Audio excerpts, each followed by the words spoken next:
infelizmente, o Brasil foi abduzido pelas corporações. Não tem nenhuma razão para o professor não estar dando aula. Nenhuma.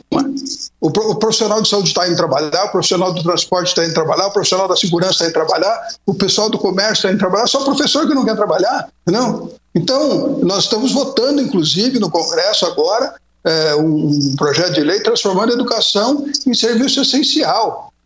O Brasil é o segundo país do mundo que não voltou às aulas, que não teve aula na pandemia. A média na Europa de período sem aula é de 70 dias no ano passado. 70 dias em média sem aula na pandemia do ano passado. O Brasil não teve aula nenhum dia. É um absurdo. É absurdo a forma como nós estamos permitindo que professores causem tanto dano às nossas crianças na continuidade da sua formação. Mas tudo bem, é uma posição política e nós vamos votar educação como serviço essencial para justamente fazer com que haja a prestação do serviço que precisa ser dado de atenção às crianças na sala de aula.